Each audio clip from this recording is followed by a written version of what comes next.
For some reason, calling Peter Bogdanovich for the first time for an interview made me feel like Tom Sawyer. Could it have been because I was so young? Not Tom Sawyer young, but close enough. When I called Peter Bogdanovich on the night before Thanksgiving 2003, the date must have some sort of cosmic significance, but for the life of me I cannot imagine what it might be. I was several months shy of my 21st birthday. I had a right to be nervous. If I measured myself against Peter Bogdanovich, as I often did, I was supposed to have done something by that age. When he was 21, he was already well on his way to the fortune and glory he would later gain as the director of a batch of extraordinary films that were all the rage, both with the critics and the public, in the early 1970s. The native New Yorker, born on July 30th, 1939, to Borislav, a painter, and Herma, a homemaker and maker of frames, started early. At the age of 14, while a student at the collegiate school, he began penning frighteningly perceptive movie and theater reviews in his column As We See It. This anticipated his subsequent career writing feature articles for Esquire and New York, among other august publications. But the prodigy was not consumed with writing alone.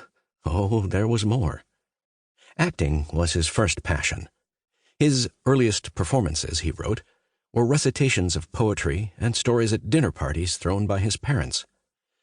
After the meal, they would ask me to recite poems like Poe's Annabel Lee or The Raven, or Whitman's O Captain, My Captain, or Robert W. Service's The Shooting of Dan McGrew, or to read a short story like Poe's The Telltale Heart. Soon, though, he moved out of the dining room and onto the boards.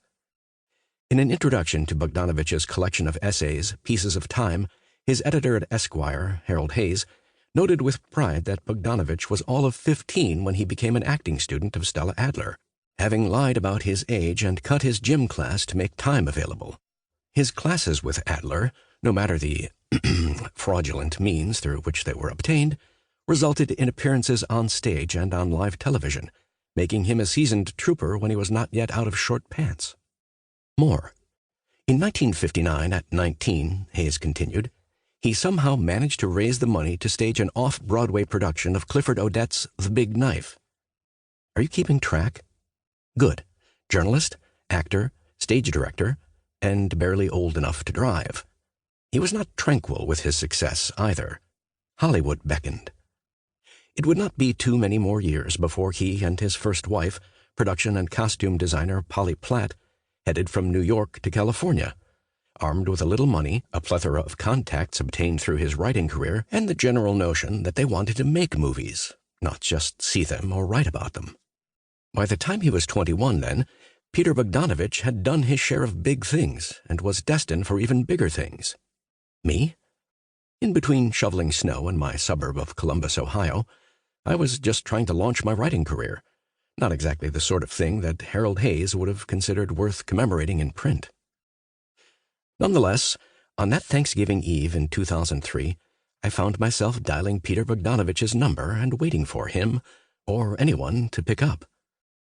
I imagined the phone ringing off the hook in his handsome Upper West Side apartment, the one I had seen in a photograph when the New Yorker profiled him the previous year, just as his most recent film, The Cat's Meow, was about to come out. On this night, however, it seemed that no one was home, or answering anyway. I hung up. What to do? I had a backup plan.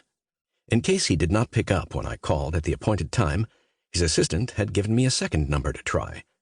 It was, she told me, the number to his cell phone. I leaned back in my chair for a long moment.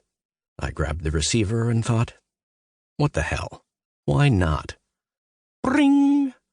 Bring! This time, improbably because he still felt out of reach to me, he answered. Yeah, he said. He sounded impatient, a little testy. I did not know then that this was how he almost always answered the phone. Yeah, no matter his mood, and that his tone was not unfriendly but quizzical. It suggested that he had things going on, important things. He simply wanted assurance that he was being interrupted for a damn good reason. So, yeah? I gulped and began. Who I was, why I was calling, when we had been scheduled to talk.